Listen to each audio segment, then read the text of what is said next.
മുഖ്യമന്ത്രി സംസാരിക്കുകയാണ്, please. Sir,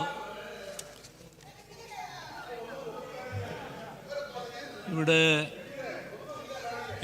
മുഖ്യമന്ത്രി സംസാരിക്കുന്നു, പ്ലീസ്. ബഹുമാനപ്പെട്ട പ്രതിപക്ഷ നേതാവ്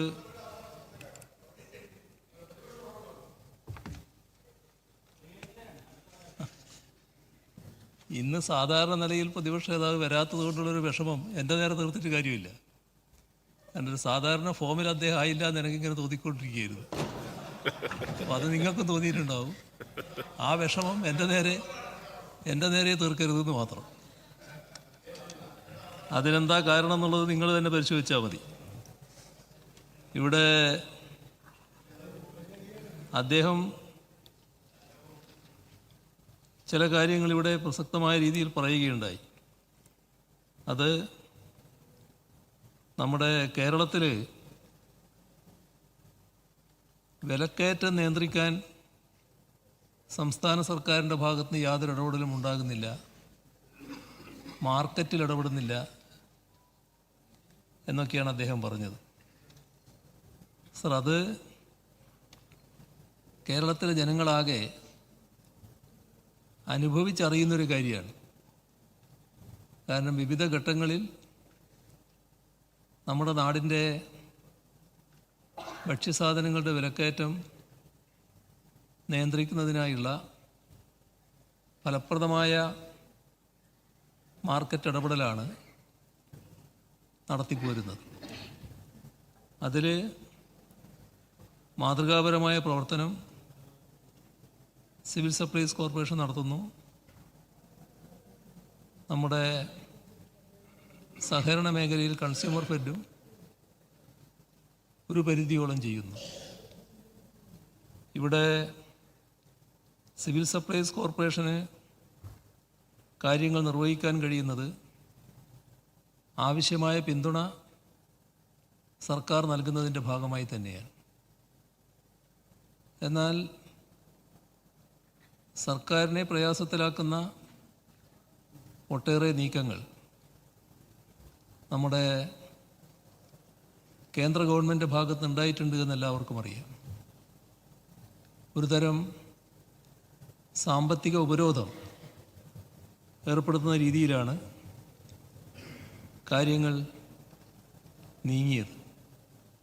പക്ഷേ അതിനെയെല്ലാം ഫലപ്രദമായി അതിജീവിക്കാൻ നമുക്ക് കഴിഞ്ഞു എന്നുള്ളത് തന്നെയാണ് കാണാൻ സാധിക്കുക. ഇവിടെ ഏറ്റവും വിചിത്രമായ ഒരു വാദഗതി അദ്ദേഹം അവതരിപ്പിക്കുകയുണ്ടായി. അത് സാമൂഹ്യ സുരക്ഷാ പെൻഷൻ 1600 രൂപ, അതിൽ നിന്ന് 1 രൂപ കൂട്ടാൻ തയ്യാറായോ എന്ന ഒരു ചോദ്യം അദ്ദേഹം ചോദിച്ചു. സർ, 1600ലേക്ക് സാമൂഹ്യ സുരക്ഷാ പെൻഷൻ വർധനവുണ്ടായത് കഴിഞ്ഞ 2016 മുതൽ 2021 വരെ ഇവിടെ ഉണ്ടായ LDF സർക്കാരിൻ്റെ കാലത്താണ്.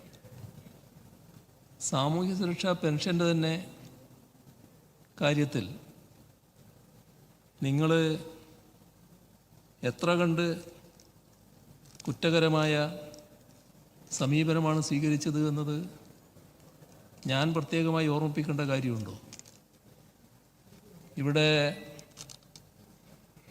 ആദ്യഘട്ടത്തിൽ നായനാർ ഗവൺമെൻറ് 45 രൂപയായിരുന്നല്ലോ കർഷക തൊഴിലാളി പെൻഷൻ കൊടുത്തിരുന്നത്.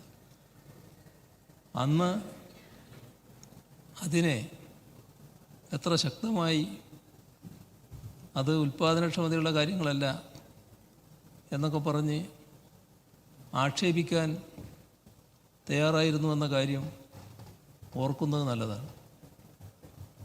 ആ തുക പിന്നീട് അധികാരത്തിൽ വന്ന UDF വർദ്ധിപ്പിക്കാൻ തയ്യാറായി. അതിൽ നിന്ന് പിന്നീട് ആ തുക വർദ്ധിപ്പിക്കുന്നത് പിന്നീട് വന്ന LDF സർക്കാരല്ലേ.